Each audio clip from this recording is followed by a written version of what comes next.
Le journal est né en octobre 98. C'était Anne et Pierre Sixou qui ont fédéré avec eux une bande d'amis et qui se sont dit qu'il faut valoriser la rive droite. Elle n'est pas bien connue, elle a une histoire qui lui colle au basque, qui est une histoire ouvrière, et il faut lui donner meilleure presse. Quoi de mieux qu'un journal pour donner meilleure presse à la rive droite?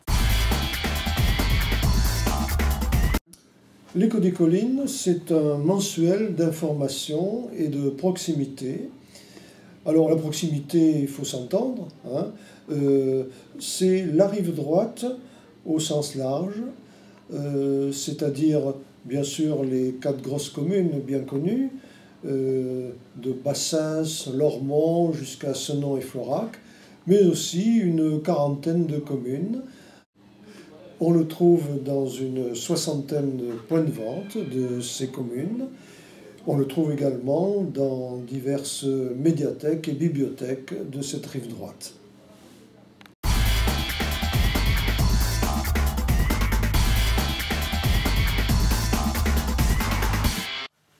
L'Écho des Collines, c'est une petite équipe de 3 salariés.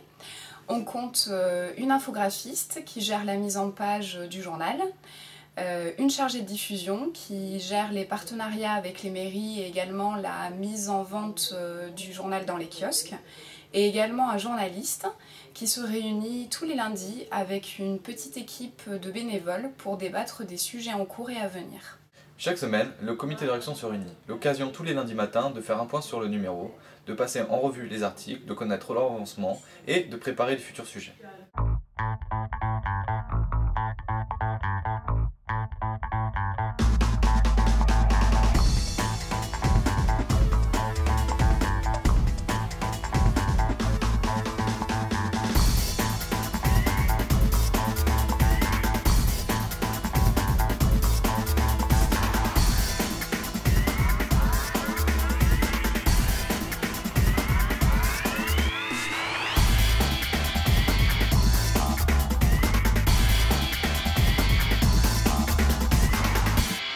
Mais l'Écho des Collines, ce n'est pas seulement un journal, c'est aussi une association qui gère diverses activités.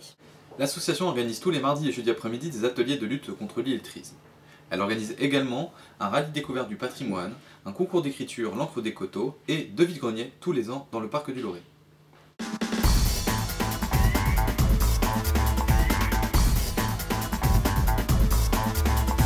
C'est une initiative qu'il faut encourager, c'est pour ça du reste qu'on est même dans la mesure de nos humbles moyens, on est annonceurs, on veut l'encourager parce que ça permet à chacun de connaître l'environnement local, à savoir toutes les richesses de l'architecture ou les richesses environnementales de notre rive droite.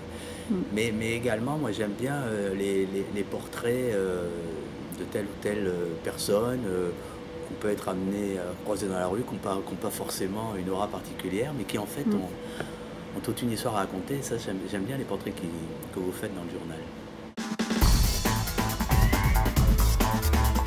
J'aime bien dire que ce journal, ce mensuel de la rive droite qui l'accompagne, a accompagné, a vu, a observé, a été un véritable témoin et demeure un véritable témoin de tous ces aménagements, tous ces grands développements, aussi bien ruraux, urbains, sur la grande rive droite de Bordeaux.